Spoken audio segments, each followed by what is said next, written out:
good morning, Sri Lanka. Welcome to the show on a Wednesday morning. You're here with me, Amaya. And of course, Jason is with us here on the show as well. Good morning, Jason. Morning. Alright. I thought I should do something different because it's the same thing every morning. Yeah. And it happens to be Christmas just around the corner, so... Phaser fighters, maybe? That's what I want for Christmas. Yeah, because that's really Christmas. That's really what you want for Christmas? No. No, not really. What do you really want for Christmas? Because I'm sure everyone's made their Christmas list and they've made sure that their parents or their significant others or their family members know what's there on their list.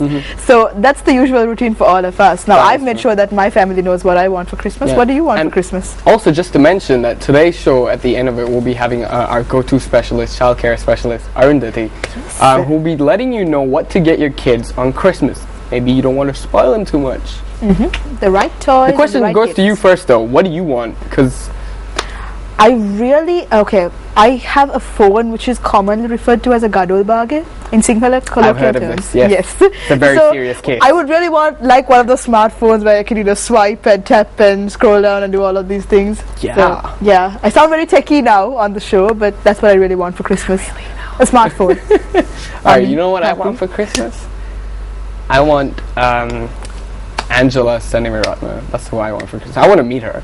Wow, okay. That's someone that I really want to meet because I've been wanting to meet her like pretty much my entire life here. I think Santa heard your prayer right there. Did he? Because I mean, now that you're looking forward, just look to your left just a little bit and then you... This left or that left? I'm not sure which is my left. Choose a left that you like. Okay. Oh, well, here we are on the show. Which is, not scripted at all. Wow! Would you look at that? Santa got me Angela. That is so awesome. Look at this. She's just here. She's here just for you, Jason. Thank you, Jason's Santa. Christmas wish came true, and that's GMSL magic for you. I can do that. See? Here's the guns. You kind of ruined it now. It's great to have you on the show. Good morning. Good morning. Good morning. You brought Christmas into our studio. I'm admiring the tree. Thank you. The tree looks really... Smells lovely. Yeah, we put our heart and soul into decorating that last night. Yeah, we did. Before today morning. Fabulous. It's not like we had it on set before you came. Fabulous, fabulous. But you brought the season into our studio today and you made Jason's Christmas wish come true. Spirit of Christmas, Santa. Is Christmas one of your favorite times of the year? Actually, Christmas is all through the year. So, yes. So it's that's your philosophy. Favorite, absolutely favorite time of the year. Yes. All right. Okay. The only thing is, I have this issue with Santa Claus. Oh. Yeah, he's now old and got like how long has he been that age? Yeah, he simply just cannot remember my address. Really? Yes. I have some issues. Yes. So you write over to the North Pole and you let him know about that. Fact is, I heard he moved downtown just a few years ago. He's not living in the North Pole anymore. He's just posing. Wrong address. Wrong address. Apparently, that's the case now. So maybe just like you don't have Santa's address, Santa somehow lost your address. Absolutely. I'm disappointed, however. Yes. Let's write it up to him. All right. But we can ask you what you want for Christmas. Yes. I want app. Now let me see. I want one of my children over for Christmas. Oh, yes. You that's hear that, nice kids? Wish. Yes. Come on down for Christmas here in Sri Lanka. Mom has a wish. And we here at NTV do grant wishes. Yeah. So I will use my mind powers to try and persuade them. Now is the time to be down. Absolutely. Absolutely. All right. So you're popular, you're famous throughout Sri Lanka. You've been on the silver screen so many times. Blush. And many dramas, as well as even stage drama. But most importantly, you're a wife as well as a mother, and I think that's the role that you've taken on. I don't know whether I made the role of wife ever successful, but mother, yes. Okay. I am proud to be mom. Wife is a dubious title. Okay. Care to explain that even dubious statement? Even worse is this title of girlfriend. No. But mom, yes. So mom is the title you enjoy the most. Mom is a title I am proud of. Yes.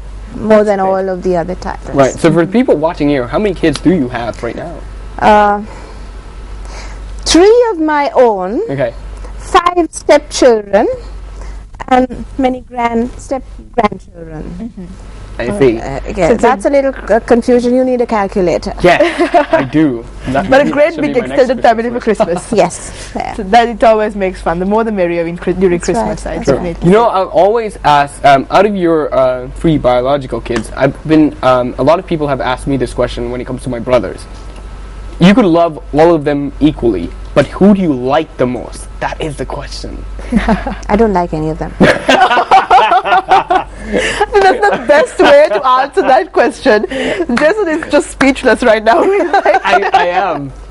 I love them, but I don't like them. That's a good one. That's a good. I should keep that line. But before you became a mother and before you took on some titles of wife and girlfriend and things like that, you were an actress. I mean, you've been doing No. it since you were a teenager. I was first a girlfriend who aspiring to be a wife, tucked away on a mountain top, and then just by chance I became an actress. Tell us that story. I'm sure everyone would love to know. Yes.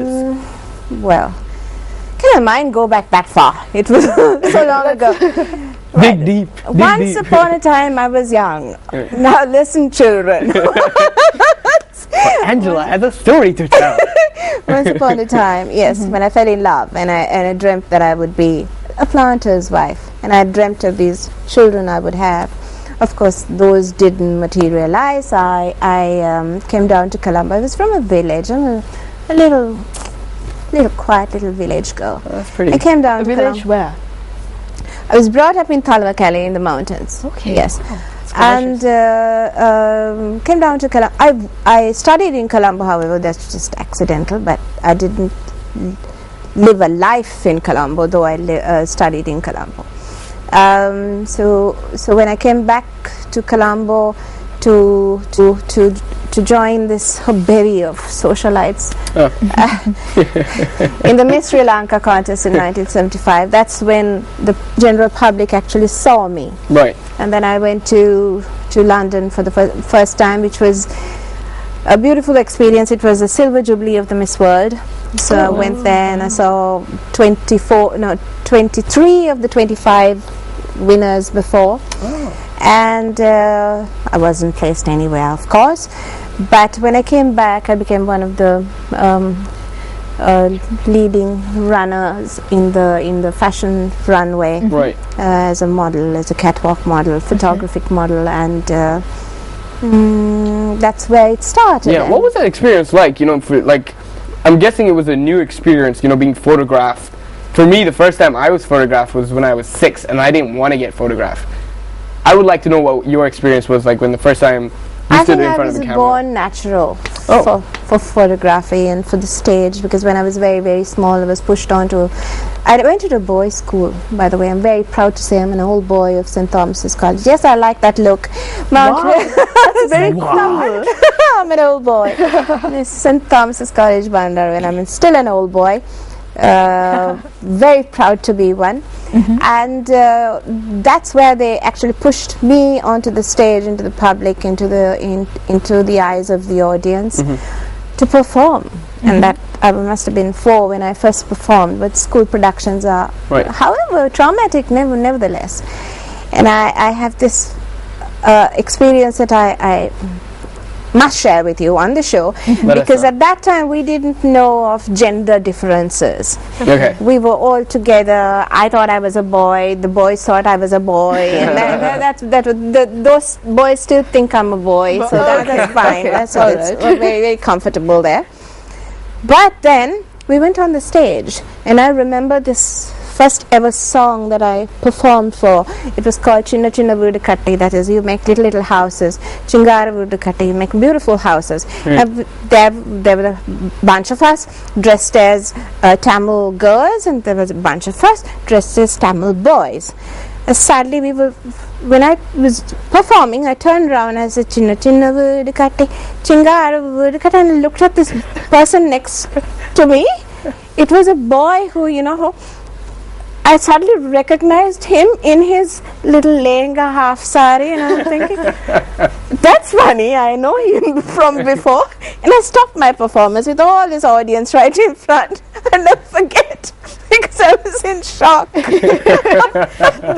are you doing in a skirt? So you never had a dress rehearsal before? No.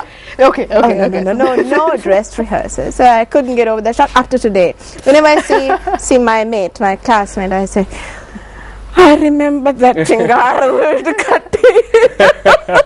Yes. When you were 4 and you realized that there was a boy next to you with a little half skirt. And no, my question was, what are you doing in a woman's costume?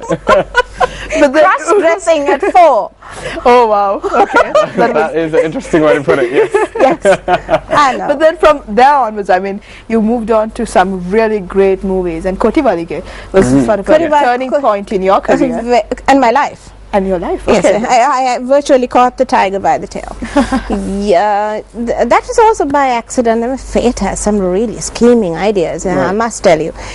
There was minding my own business, sitting in a corner in an office when this producer, Mr. Tony Ransinger, turned up at my doorstep and said, famous director wants to cast you in a movie, are you willing? I said, who is this? He says, Mr. Fonseca, have you heard of him? I said, I've heard the name, but I don't watch Sinhala movies. There's nothing hoity-toity about it. It's just that my mother didn't allow me to see a Sinhala movie, so I didn't know. I was totally ignorant about it.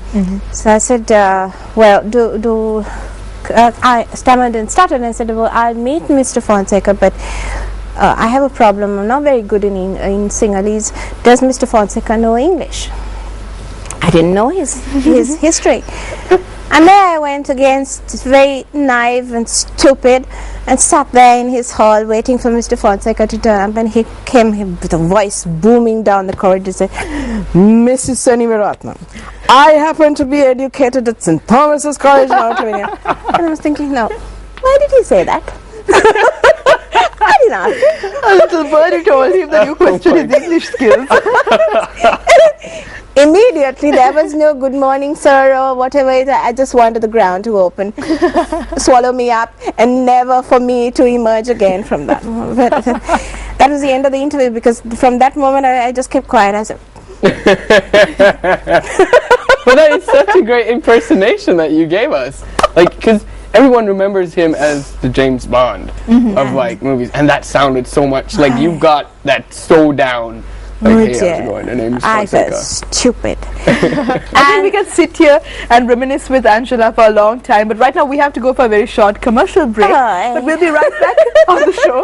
Don't move, you want to see the rest of this interview. Stay with us on Good Morning Sri Lanka.